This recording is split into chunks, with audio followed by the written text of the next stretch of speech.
This might be the end. For us, anyway. Man, and all that we've accomplished. I've had plenty of time to think about it since the last time I saw the sun. The last time I'd ever seen it.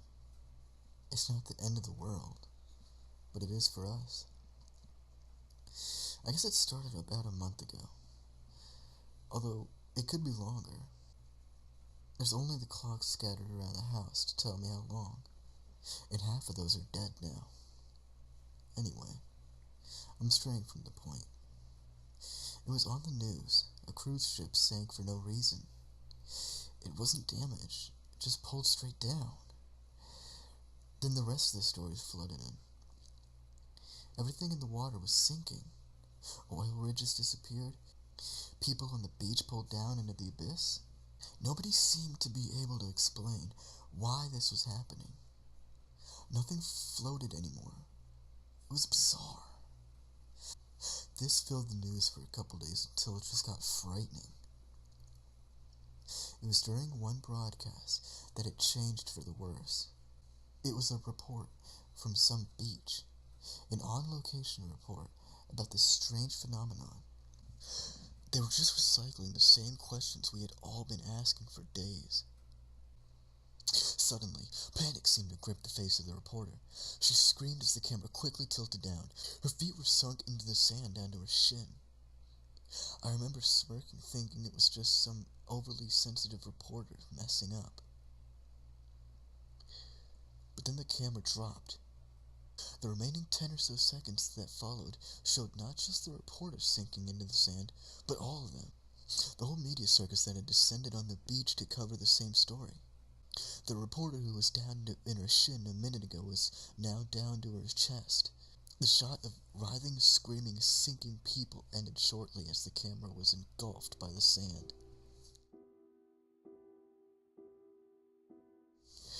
The news stayed on for a few more days, but there was nothing to say. Some blamed sinkholes for what happened on the beach, while others argued against them from the safety of their downtown studio. The news was a waste of time now. It was much easier to look out the window. It was more or less a ghost town outside. Everyone was inside, afraid to leave their homes. It didn't seem to make sense. The roads and pavements were being absorbed by grass and dirt. Street signs and traffic lights were being consumed by the plants. Houses, too. Some people tried to run, jumping from rooftop to rooftop, looking for higher ground. Occasionally, while flicking through what was left on the TV broadcast, skyscrapers had become refugee camps. I had made one trip out of the house since this started. Across the rooftops. An attempt to get supplies for the nearby supermarket, but that plan seemed to be a waste of time. It was a husk by the time I got there, looted and pillaged. There was all the evidence I needed to see how bad this whole thing was. It's easy to be in denial about something like whatever this was, until it really seems to affect you. When I got back to my house, I noticed something. My car was gone. Well, almost. You could still see the top poking out from the overgrowth and loose soil. And not just my car.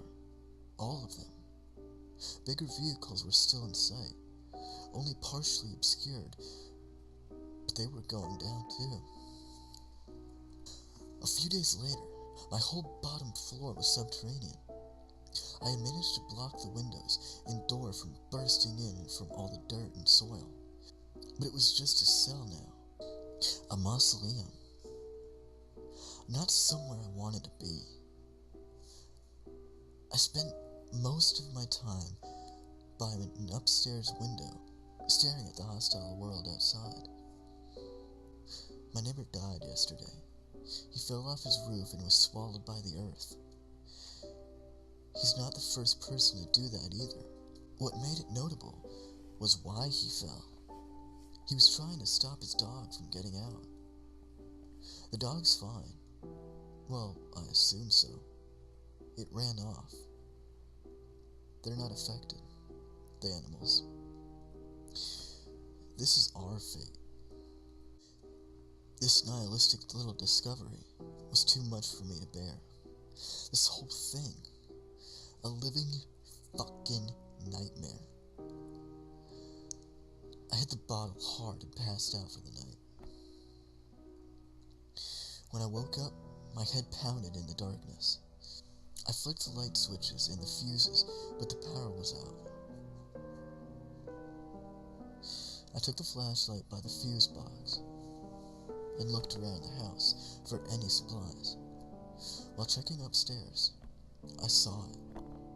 The last glimpse of natural light I'll ever see.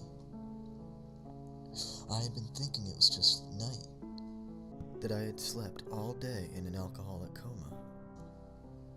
By the time I could cross the room to the window, it was gone. I was underground. I tried to get out, smashing through plastering tiles to be greeted with a stream of soil pouring out from where the sky should be. I don't know how much longer I've gotten here. In my house-sized coffin, there's only so much food and so much air. I've got a little bit of light, a couple of candles and a book of matches. The flashlight died some time ago. But this is our fate. Man's fate. Our return to Earth.